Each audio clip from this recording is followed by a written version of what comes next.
Hello all, we're going to have a look at a question on the 2020 Sociology Component 3 paper.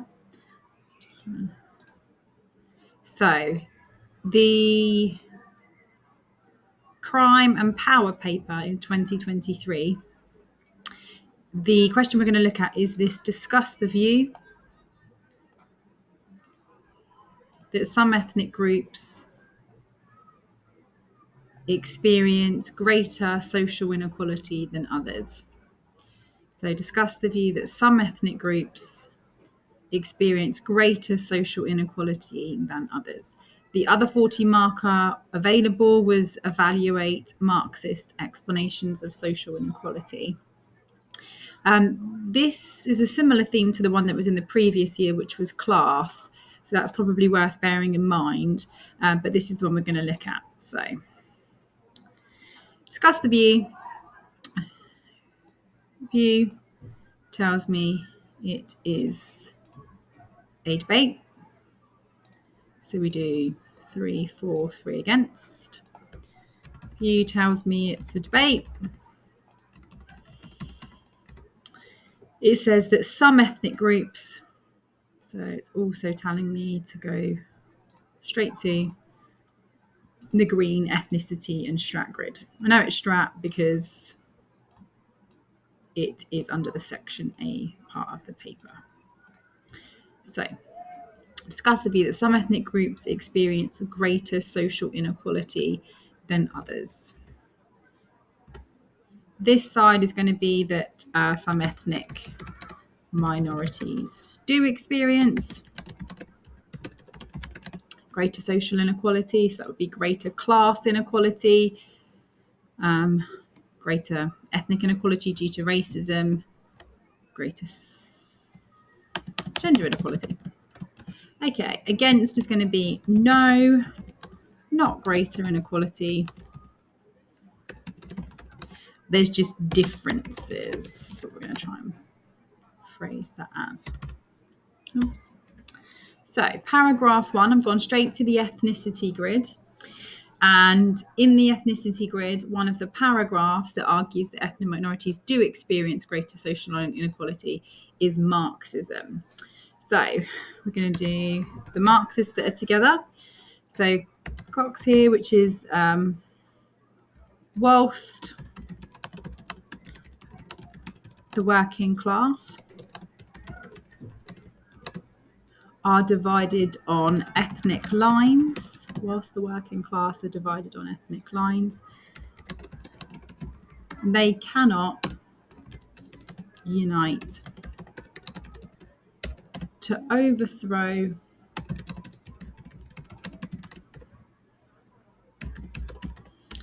the economic and political systems that exploit,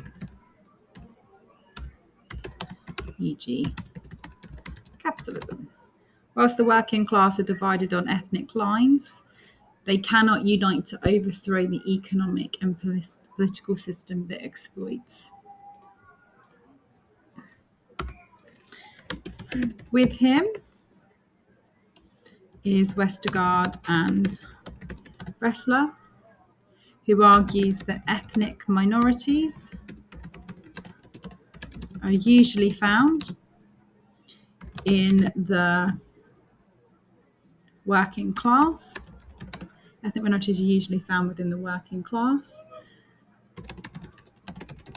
where they are a reserved army of labour. Ethnic minorities are usually found in the working class, where they are a reserved army of labour.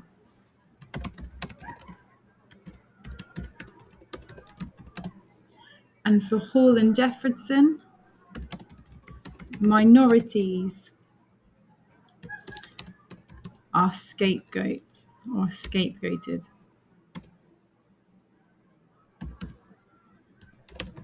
By the media. Minorities are scapegoated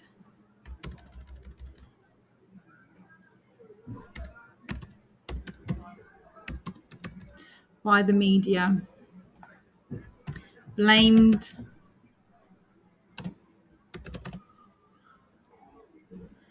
for unemployment, crime, and poverty. That these are due to failures of government.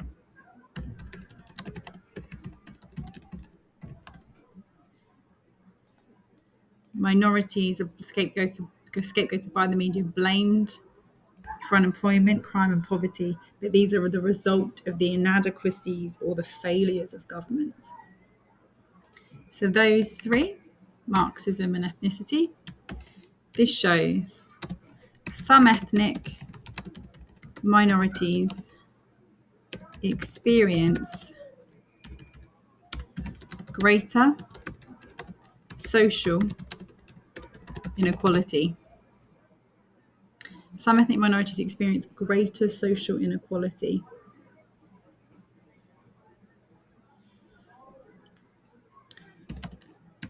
Some groups of colour are a reserved army of labour.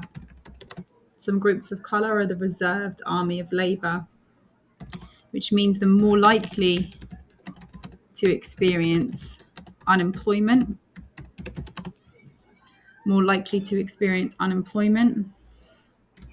or they're vulnerable to changes within the economy. Some ethnic minorities do experience greater social inequality. If some groups are a reserved army of labour, they're more likely to experience unemployment and they're much more vulnerable as a group to changes within the economy. What we're suggesting here is that some ethnic minorities are more likely to be the reserved army of labour. Therefore, they're more vulnerable than white groups due to technology when changes take place. However, Beachy notes that women experience greater inequality, as a result of being both a reserved army of labour and unpaid kinship carers. Beachy notes that actually women experience greater inequality as a result of being both the reserved army of labour that see Westergaard and Rester are discussing, but also because they are unpaid kinship carers. So there's a failure to acknowledge gender. That's going to be a bit of a running theme, really. Okay, yep. Some ethnic minorities do experience greater social inequality because some groups of colour are more likely to be a reserved army of labour, therefore much more vulnerable. Against, we're going to argue no, some ethnic groups do not experience greater social inequality. It's just differences. Yes. Due to behaviours and ability. Okay, so we're going to do Patterson, racism. So this is still the ethnicity grid, and I know that the functionalism and new right paragraph is going to go against. Racism disappears as immigrants are assimilated. Racism disappears as immigrants are assimilated. Differences, just to develop it a little bit further, are due to a group's failure, let's put that in, failure to assimilate. Because I, hopefully like you, think that, someone shouldn't have to ultimately adapt and change culture in order to be treated with respect and dignity. The differences are due to a group's failure to assimilate for functionalism. For Saunders, there is a black underclass developing who are welfare dependent. Very short. And for Herrnstein and Murray, black groups consistently score lower on IQ tests and aptitude, or on IQ and aptitude tests. Those three. Yeah, they're in the same paragraph, opposing the view that it's certain groups experience greater social inequality. This shows ethnic groups do not experience greater social inequality. Certain ethnic groups, do not experience greater social inequality. Differences in society are due to individuals' behaviours. That's the failure, in inverted commas, to assimilate. It's due to individuals' behaviours or abilities that cause differences. They're more comfortable with the word difference than inequality. So it's not experiencing greater social inequality, it's difference due to your own behaviours or abilities. However, if we could call them out for their covert casual racism. So, however, functionalism fails to consider, what functionalism fails to consider is that ethnic minorities are expected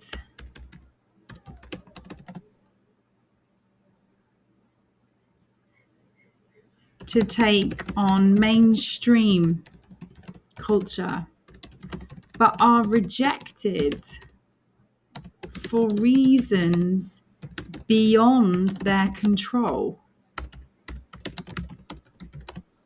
namely skin tone, how much melanin there is. To fail to acknowledge that you're expected to take on mainstream British culture, but the majority of the time where you are rejected from that culture because of things that you have no control over. And this is an example of both covert and casual racism from the new right. Using stats, put that in inverted commas, to justify discrimination. And according to Gilbourne, not even accurate. To plans, I'll put an exclamation mark. It's just an example of covert and casual racism that the new right are using these stats to justify discrimination. Gilbourne notes is not even accurate. Black boys start school one of the highest reading rates. It's ludicrous. Okay, we're going to go back for the question that some ethnic groups do experience greater social inequality than others. So we're going to finish up, we're going to do a bit more Marxism here. And we're going to argue here that some ethnic groups do experience more social inequality because they're subject to racism. So this kind of paragraph is about money, this one. Kind of the reserved army of labour is the kind of theme of that paragraph. And then this paragraph is certain ethnic groups do experience greater inequality because groups of colour are subject to more racism. So Miles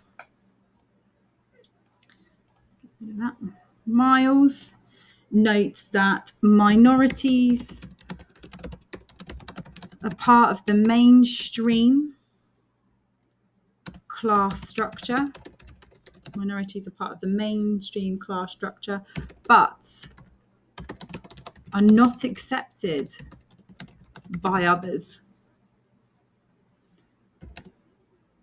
so are seen as a subordinate group,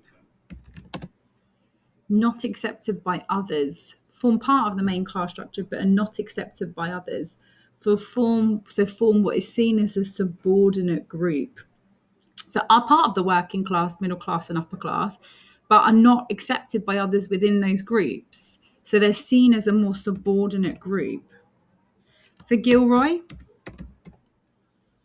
cultural racism means that non-white groups are victim blamed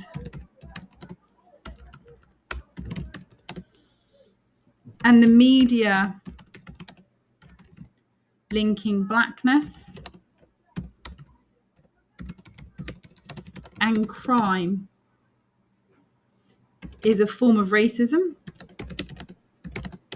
Particularly remember when we consider that the idea of media constructed the idea that muggers were typically black in the 80s when muggings were going down, and it's not statistically true. But media linking blackness and crime is a form of racism.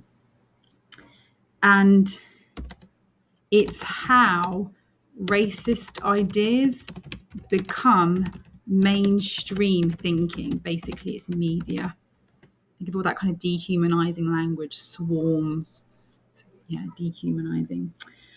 What I did here is I added in Sewell, which was in the evaluation. Because what I thought is if groups of colour create cultural comfort zones, that would suggest that they probably do experience greater social inequality. So for Sewell, some groups of colour create cultural comfort zones as a source of both strength and support. So very short, but I wanted 3 there. So this shows, go back to the question.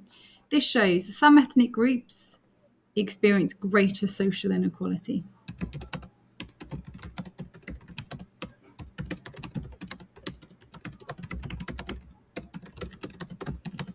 Some ethnic groups experience greater social inequality than others. Groups of colour experience racism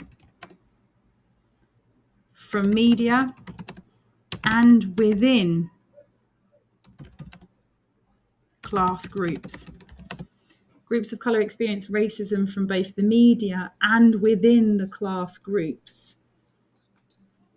This alienates and excludes, causing social inequality. Some ethnic groups do experience greater inequality because they're the group who experience racism from media and from people within their own class group, whether that be working, middle or upper class. That racism alienates, it adds to social inequality because often that group are excluded or have to, deal with casual racism. Where are you from originally? However, I'm going to pop Crenshaw here. Do you love Crenshaw? So Professor Crenshaw, what she notes is that theories of ethnicity have neglected to consider that women of colour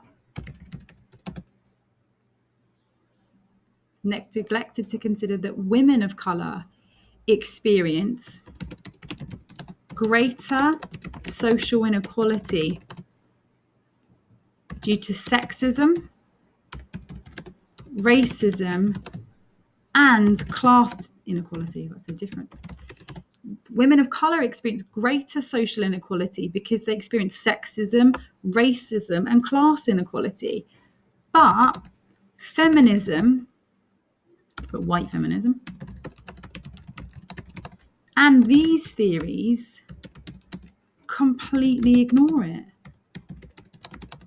So it's like, yeah, absolutely, that group do experience greater social inequality, much more than others, because people of colour are subject to racism, which is not what a white person can experience. It's not the same thing.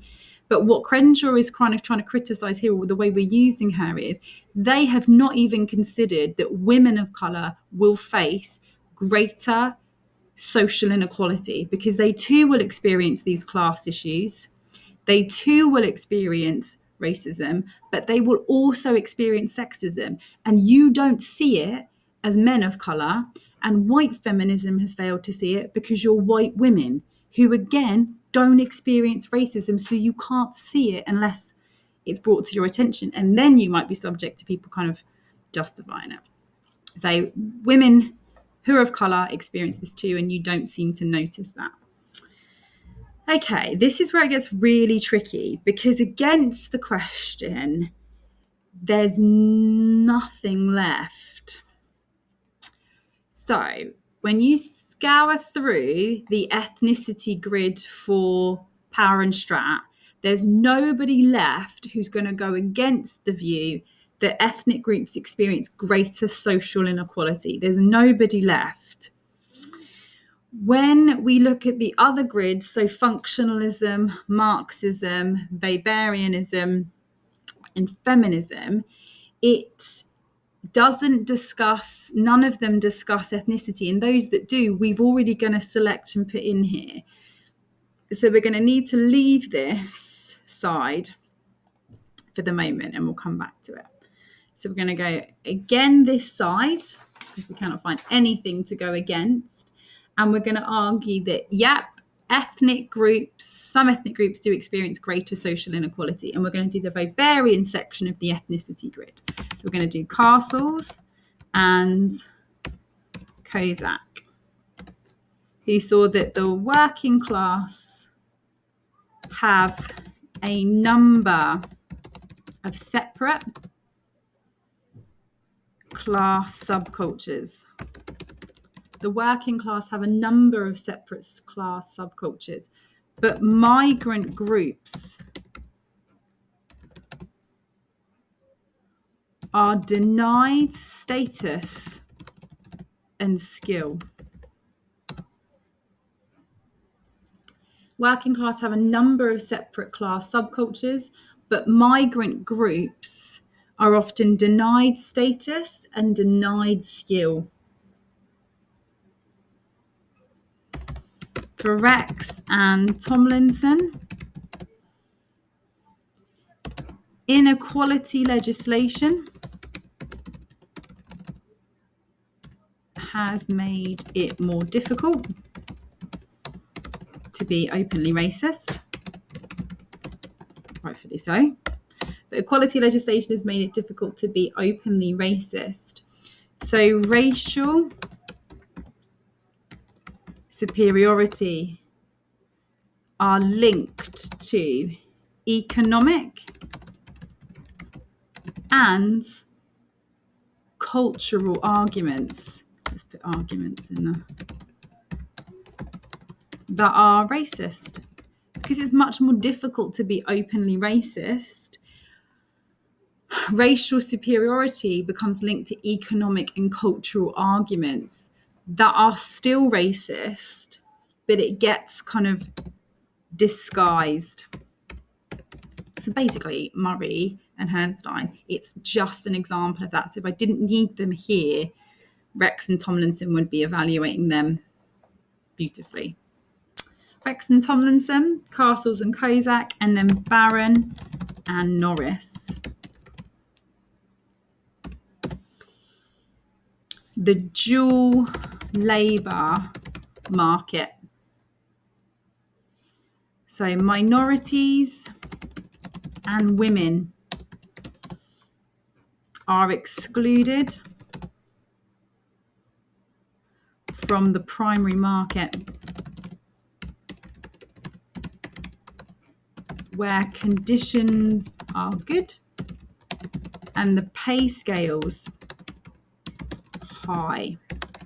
women and ethnic minorities excluded from the primary market where the conditions are good and the pay is high due to racist and sexist views that can deny responsibility and promotion. That's why it's so damaging, because it can deny women and people of colour, or women who are of colour, the promotion, the greatest pay scales, or the responsibility that would get them those promotions. So we've got those three Weberian. This shows, that's a question, it's a bit of a wordy question. This shows that some ethnic groups experience greater social inequality. It shows that some ethnic groups experience greater social inequality.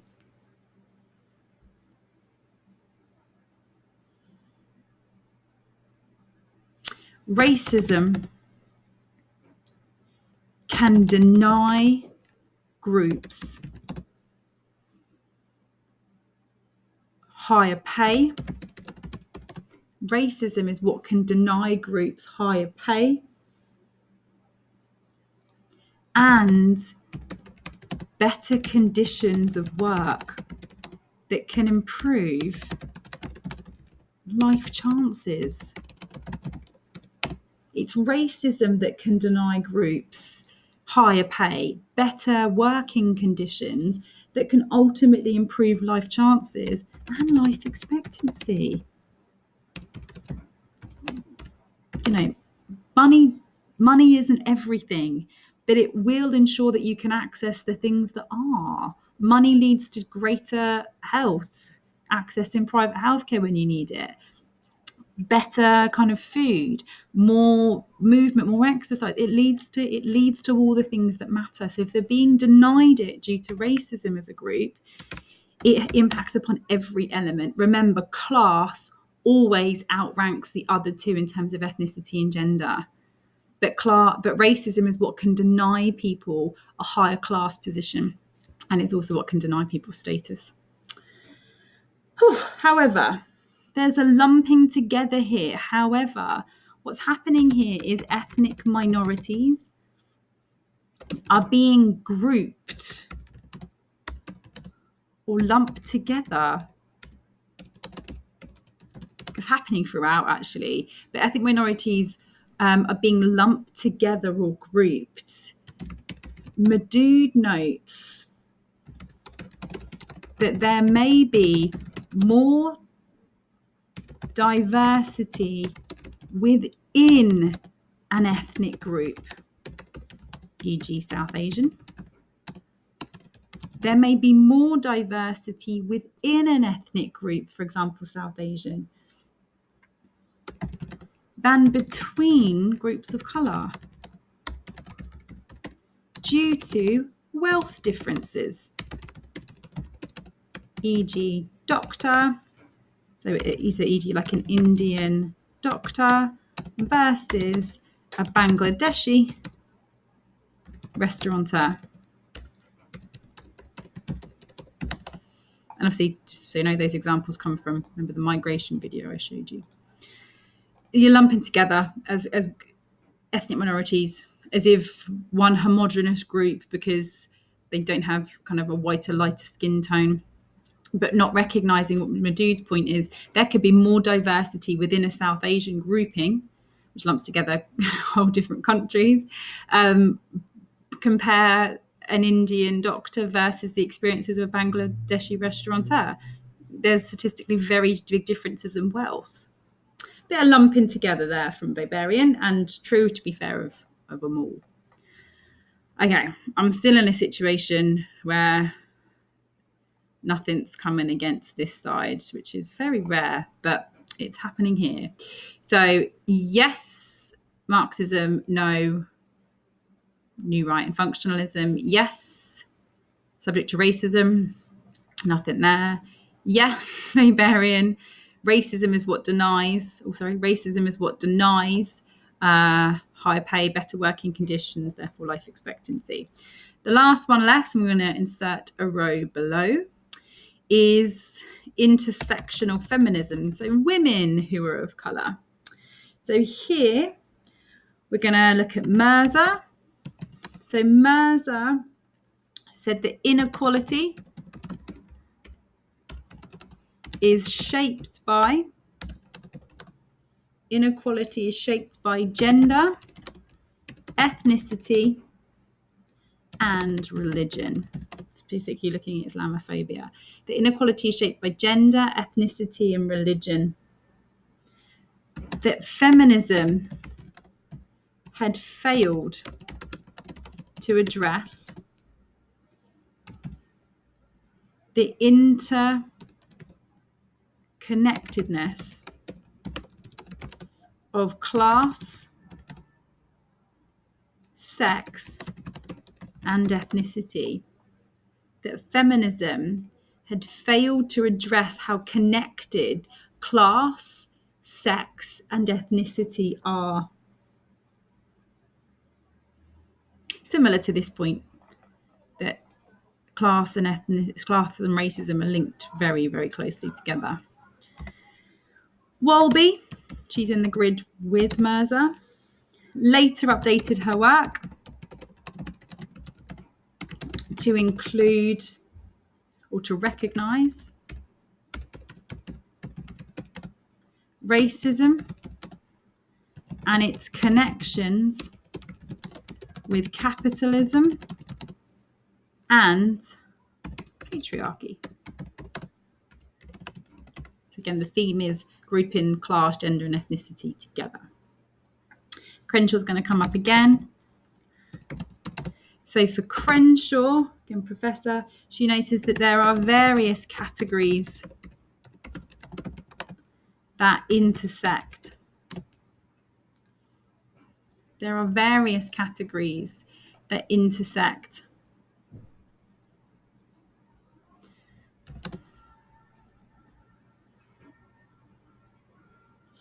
That sexual abuse of women, sexual abuse of black women is largely ignored.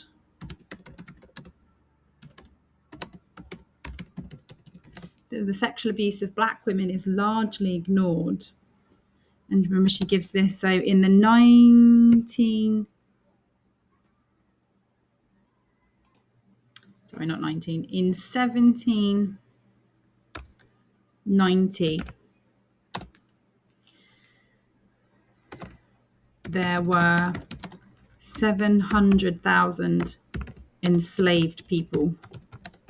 So we generally, it's considered more appropriate to use the term enslaved people just to acknowledge the human element. So there were 700,000 enslaved people. But by the end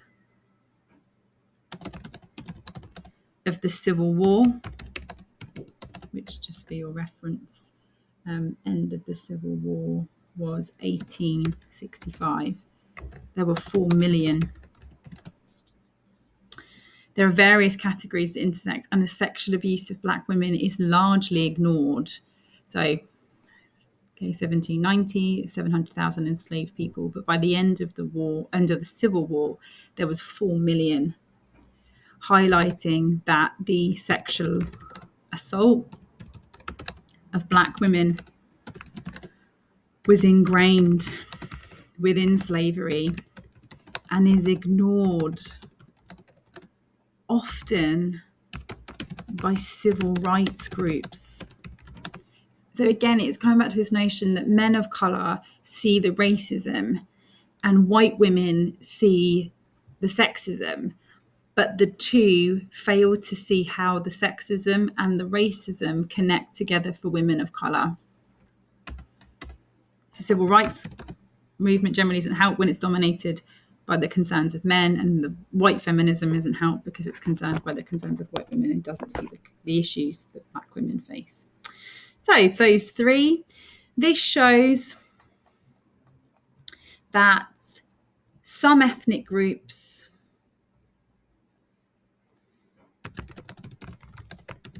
experience greater social inequality than others.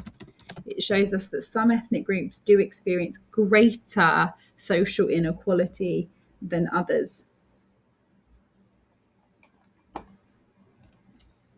There are multiple forms of oppression that disadvantage.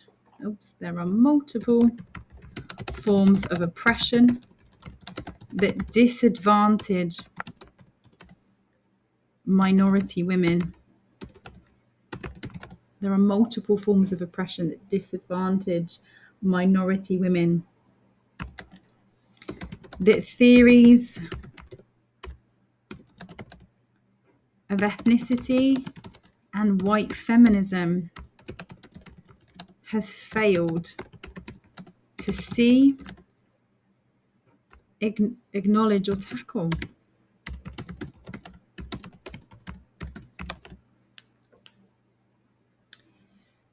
Women of colour experience greater social inequality. Multiple forms combine to oppress these women. And sadly, white feminism and theories of ethnicity just doesn't see it, doesn't acknowledge it, and therefore hasn't been able to tackle it. So it's the last kind of wave of feminism. However, we're desperate, so we're going to use Shiva. However, for Shiva, feminism needs to move forward, look at environmental concerns and how science is dominated by the concerns of men. And this is largely due to sexism. That feminism just needs to move forward and look at the environmental issues, but recognize that the scientific community is dominated by the voices and concerns of men. And this kind of social inequality, just to look it back, and this social inequality that women within this community face is largely due to sexism. What we're trying to do there is basically say that women aren't listened to within science, largely due to a sexist issue. Because we're desperate and it's really hard to evaluate these three. In all honesty, this sociologist would argue that Crenshaw is absolutely correct, that the concerns of women aren't listened to, not dominantly due to sexism. If you're part of a minority group in another way, that will combine to it, which is why you might not be listened to or kind of mansplained and talked over. So, okay, 1, 2, 3, 4, 5. I've given the examiner 5 paragraphs. I've covered sex, gender, and sexism. I've covered economic inequality, gender inequality, and class. And obviously, what did I say? Gender, ethnicity is obviously the focus of the question. And I have done, I don't even get my words out. We've done all the social inequalities, class, gender, ethnicity. There we go. And then against the question, we have only got this paragraph. Now, what you could do is because if we plan this, you could put Patterson here, leave him there. Differences are the result of behaviours. You could do Saunders under class here as one paragraph, and then Herrnstein and Murray here, with very, very, very tiny paragraphs against. I'm hoping it will show you the mark scheme. If not, let me copy and paste it over just in case it's not presenting the screen I want it to. So let me copy and paste over the mark scheme so you can see it. It's not an even debate. Just make sure you can see it. Ugh, not the great way. So it says the answer will focus on the debate within the question. So it will focus on is some groups of colour more likely, or certain ethnic minorities experience greater social disadvantage. Where answers demonstrate all abilities. I've got that right. So see a reference to the importance of not lumping all ethnic groups. We've got that in the evaluation. See reference to Weberian, neo-Weberian. We've got a paragraph on that. Marxism, neo-Marxism. We've got a paragraph on that. We've got feminism. We've got theories of racism being used. And we've got the specific ones. We've got the Castles and Kozak. We've got the Barron and Norris. They said you can reference institutional racism, McPherson report. Well, in canteen culture, we didn't need to. We've got it all covered. So it does cover the points that are in the mark scheme. It's just a very, very uneven debate. So I'm going to leave it as a paragraph here. And I'm reassured by the mark scheme. You could, if you want to, do one per paragraph, because that fits generally our formula. But that's how I would approach this question. Again, just to remind you, the other question was a usefulness on Marxism, but it's important that I now start to go through the questions that I think are really challenging. If you do have any questions, please let me know. And obviously, as always, I'll be happy to help you.